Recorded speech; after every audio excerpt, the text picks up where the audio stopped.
Hello, I'm Khary Frazier, founder of Detroit is Different. I'd like to thank you for checking out and tuning in to the 2023 State of Black Detroit. Who's afraid of a Black Detroit? This is an event run through Detroit is Different. Detroit is Different is a community group. It's also a community media hub, welcoming podcasts, video, and so much more. Even our wonderful events throughout the year, the Collard Green Cook-Off, the My Natural Hair Show, and so many other things like this here.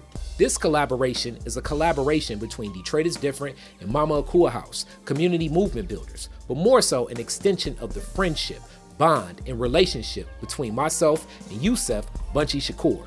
I should say Dr. Yusef Bunchy Shakur. We were actually the ones in 2009 that did the very last event at the Renaissance Club, atop the Renaissance Center.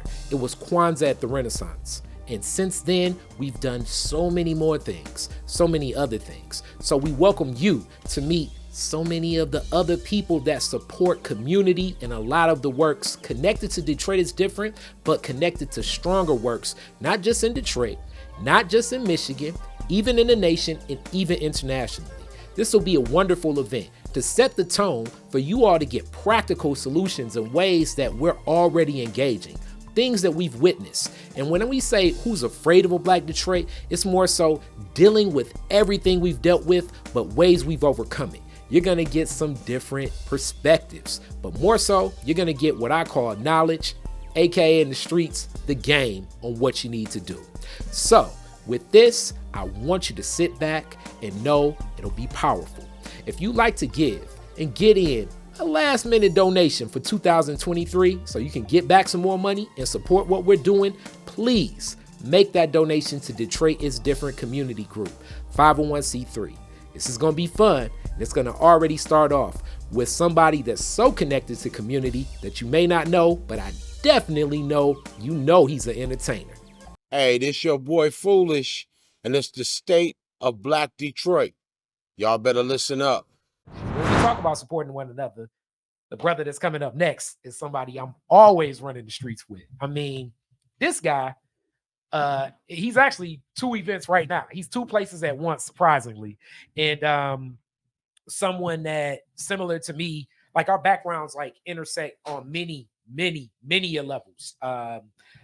You know, I'm always calling him G-Mac because that's his hip-hop moniker. As mine is less mindful be in effect here too.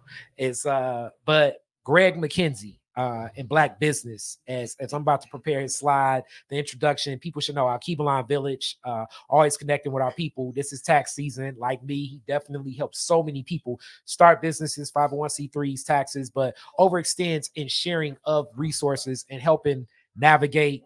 As much as like the justice system is an injustice system, the financial system may definitely be one of those systems that for sure is not designed for a lot of people with this on. But we working it through. Greg McKenzie, how you doing, my brother? What up, though? What up? I'm about to get those slides ready for you. Hold on. Yeah, but you can talk to me. Let them know. So just to give you all a brief introduction of me, my name is Gregory McKenzie. I'm the son of Ruth McKenzie. I'm a second generation entrepreneur and accountant. My mother instilled in me that it was my responsibility to go out and get some information that I could then bring back to my community to make my community more strong and more resilient. And so I didn't even really want to be an accountant. I was trying to do something that was exciting and fun. I thought I had a pretty good gift of gab, so I wanted to go into marketing and sales. And when I started to study marketing, I saw math class after math class after math class related to statistics and analysis. And I said, wait, if I'm going to do all this math, I might as well do the family business. So I ended up with a degree in accounting. And that has actually been the best decision that I made because accounting just turns out to be the ultimate backstage pass, as I would put it. I mean, you are dealing with people's finances. So you immediately have to enter into the space with a high level of integrity because you are garnering a high level of trust. And so you have to take that very seriously and work with it in a way that, you know, is beneficial to the people that you're working with. And so it's what I strive to do.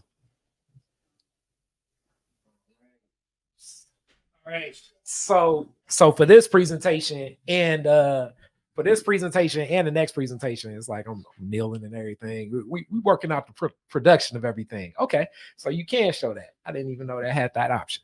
So we working both. We're about to work that stream. So do you see your presentation? I don't, but it's okay. It's just one slide, and it was intended to assist me in having some cues to remember what I wanted to talk about. We're gonna get that up. All good. All right. And we can roll. It's all good, you know. All right, let's rock and roll. Yeah. All right.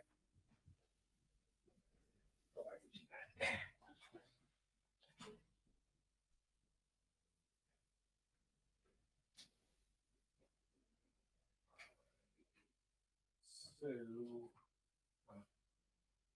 you can't see it on paper.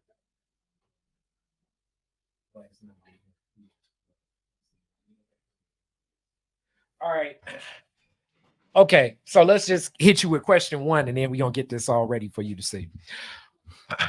What practical examples of cooperative economics have you witnessed in our community? Right on. So cooperative economics, yesterday's principle for Kwanzaa, and today is Nia, purpose. All seven are just so beautifully aligned to strengthen us as a community. Definitely the healing is in the culture. But examples of cooperative economics that I've had a opportunity to participate and witness. One in particular I'd like to highlight, shout out to my brother Yusef, Bunchy, Shakur, and the Community Movement Builders Organization, Vegan Tuesday. Vegan Tuesday was toward, as Comrade Yusef calls it, a Black economic ecosystem. And so through the Vegan Tuesday enterprise, Community Movement Builders went out to vegan chefs in the Black community and asked them to produce a meal on a Tuesday that they would source the produce from Black farmers in the community. And then we would put the call out to the Black community to come into this Black space, the Mama Akua House, and purchase and enjoy a vegan meal. So in doing so, we were hoping to stimulate some economic activity. And we carried out Vegan Tuesday for a few years, even through the pandemic, with many people who may be in this very room who participated and came in and supported and bought meals and enjoyed and networked, and many things came out of it, more so than just the food aspect. But Vegan Tuesday is one example of those types of cooperative economics. Another example is, you know, in my mind, it's all about cooperation over competition.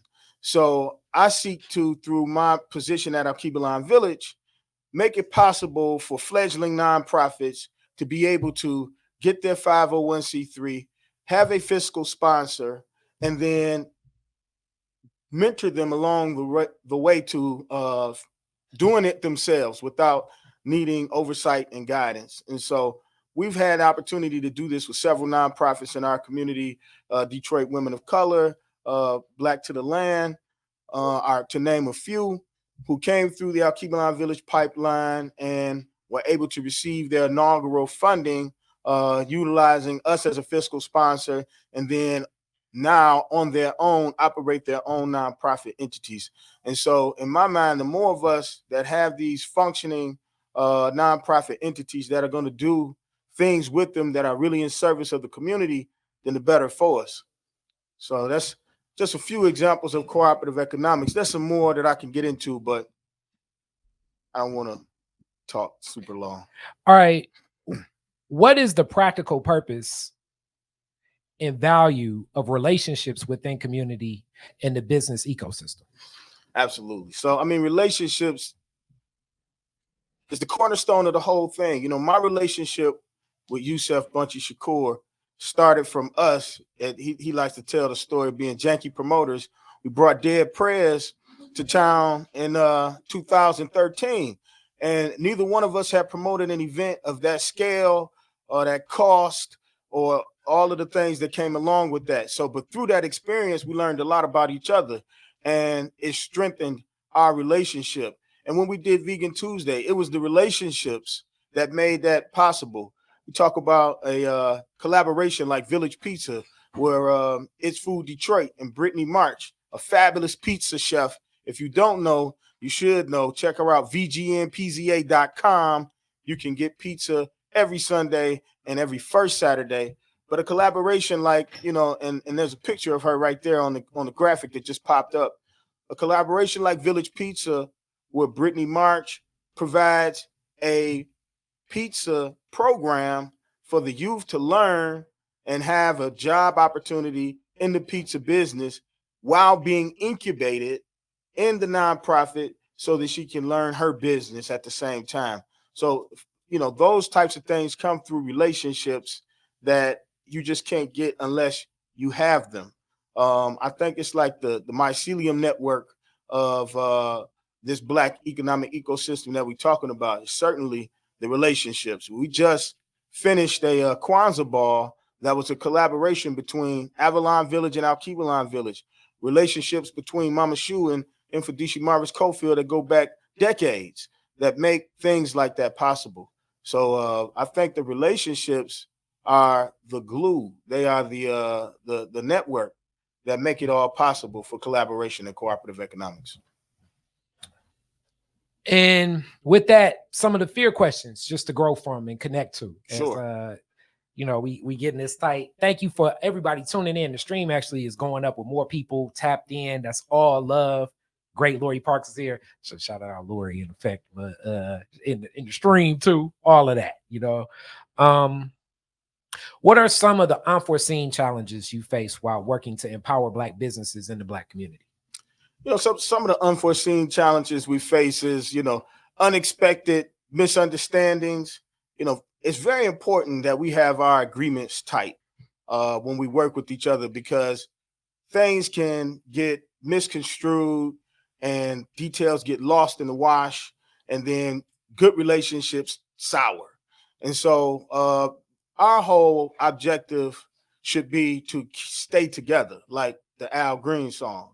But this is made possible by being very clear when we deal with each other, what the expectations, what the deliverables, and all of those things are. So having a very solid and tight memorandum of understanding, or whatever document you use to structure those, is a key thing in keeping us together while we're doing this thing. Definitely. With that, how do you deal with those challenges? You kind of answered it, but more so like when you see that, because just business is difficult, period.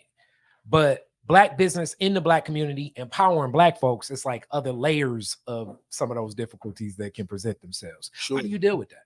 I mean, I think personally, for me, there's a thought process that comes out of the Shrine of the Black Madonna Church that, to isolate one of our brothers or sisters is a sin.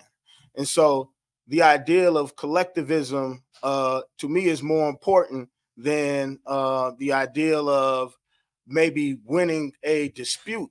It's more important to me to figure out, how do we remain in contact? How do we remain in league and community with each other than I'm right, you wrong.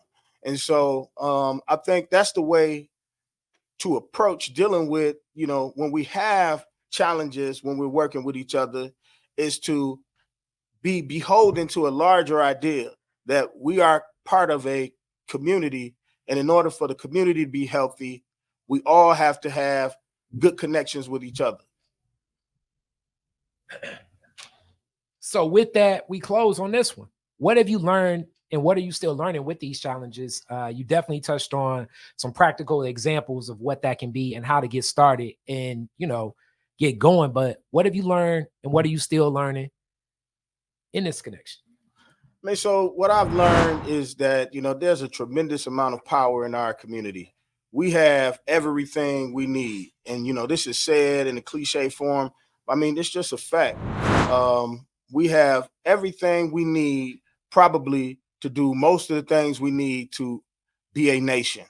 And so I think the most powerful thing that we can continue to do is to collaborate with each other, to find creative ways, in the spirit of tomorrow's principle, to link with one another, to solve the problems that we have collectively, utilizing our collective strengths and skills.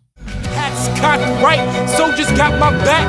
Plan in effect, and we fighting to the death. Got my black fist stuck, my black fist stuck. Got my black fist stuck, my black fist stuck.